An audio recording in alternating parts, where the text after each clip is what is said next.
The king is the most important piece on the chessboard because if during the play, if any of your other pieces get captured, then the game doesn't stop, the play continues. But if during the game, if a player is able to checkmate his opponent's king, then the game would immediately end and the player whose king got checkmated would lose the game. We will talk about checkmate in some other video, but today let's understand the importance of the king, how it moves and how it captures other pieces on the chessboard. Now let's understand how to identify the king out of all the chess pieces on the board. So the king is the one which wears a big crown and it has a plus sign on its crown. So in the white army, this is the king, and in the black army, this is the king. And if you're playing chess offline, then the king looks something like this and is also the tallest piece out of all the chess pieces in the army. So now you know how a king looks like. Now let's see on which square is the king placed on the chessboard when we start a game. So if you're playing with the white army, all the white army sits on the first row and the second row here. And all the black army pieces will sit on the 8th row and the 7th row. And the king generally sits on first row in one of the center squares. So if I talk about the center squares of the first row, the center squares would be this and this. And the center squares of the 8th row would be this and this. So these two squares are occupied by the king and the queen. Now the question is, which square would the king sit on? So the king always sits on the opposite colored square. So by this I mean, if I have to place white king, then the white king will always sit on the black square. Similarly, if I have to place the black king, then the black king will always sit on the white square. So the king always sits on the opposite color square.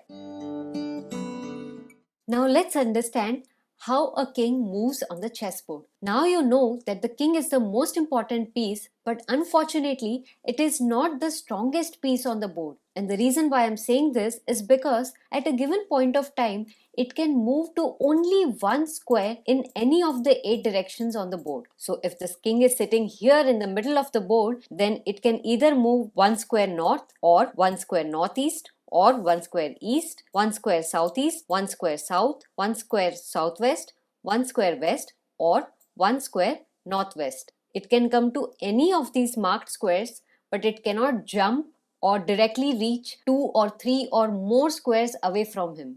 So from here, it can come to here, it can come to here, then it can move here, here.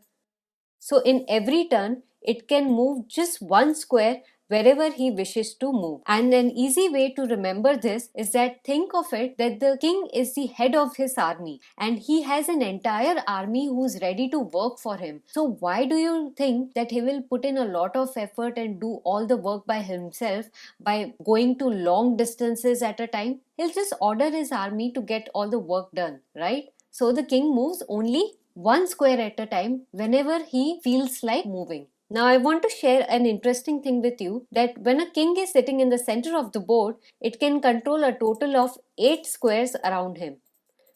That means it can go to any one of these squares. So it has 8 possible choices of square. When I keep the same king on the side of the board, it can control 5 squares. That means the king can move in any direction in one of these squares. And when I bring the same king to the corner of the board, then it can control only 3 squares. Now, why am I telling you about these controlling of squares?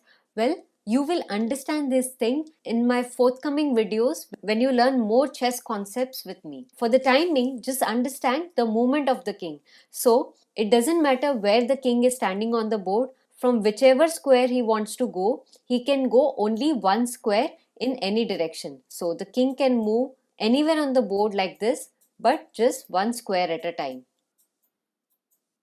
Now let's see how does a king capture other opponent's pieces. Since the king can move one square at a time, so if there is any opponent's piece lying in the square that it is controlling, then the king can capture that piece. So since this particular piece is standing on one of the squares that the king is able to control, so now this king can easily capture this piece. So when you capture a piece, that piece moves out of the chessboard. Similarly, the king can now capture this piece. So this piece has moved out of the chessboard. It is no longer gonna be a part of the game. Likewise, the king can capture now this piece, then this piece, and then this piece over here. This is so fun, right? Do like the video and don't forget to subscribe to my channel. And did I tell you about the new membership program that I have recently launched? Go check it out. It's amazing. Now comes a very important question, and that is, can a king capture another king? Well, let's see. So let's see, first white king moves, now black king moves, now white, black, white, black, white, black. Now you must be wondering, why are these kings not coming closer to each other? Well, the rule of chess says both the kings can never come next to each other, because let's say if this king comes here, then black king will get a right to capture this king. And in a game of chess, such a thing is not allowed. Such a move doesn't exist. The rule of the chess says that both the kings should maintain a distance of at least one square from each other. So in this case, if it is white's turn to move, the white king cannot come to these two squares because these two squares are already being controlled by the black king.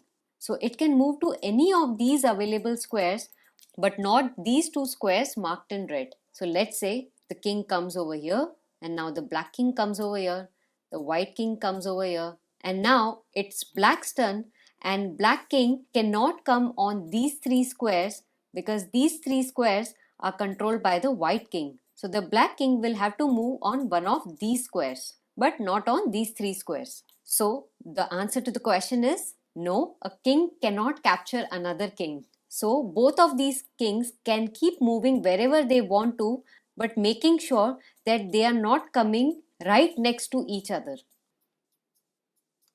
Got it? In the game of chess, every piece in the army is given some points based on how powerful that particular chess piece is on the chessboard. So, if a chess piece is valued at less points, then that would mean that that particular chess piece isn't very powerful on the chessboard. Likewise, the chess piece which has been given highest points is considered to be the most powerful chess piece on the board. So from numbers 1 to 9, every chess piece gets different numbers based on the strength of its power. So you must be wondering now that how many points have been given to the king.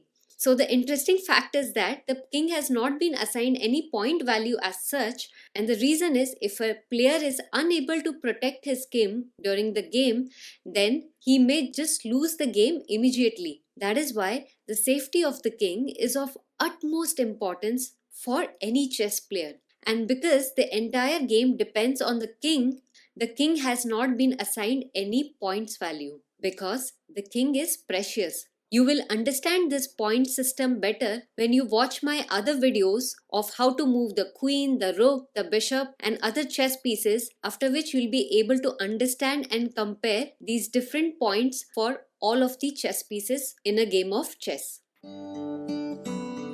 And now comes my favorite part of the video, and that is the question of the day. So here's the question for you. Can this black king capture this opponent piece sitting right next to him? So what's the correct answer of this question? Is it a yes or a no? Do give me your answers in the comments box, and I shall see you in the next video. Bye chess lovers.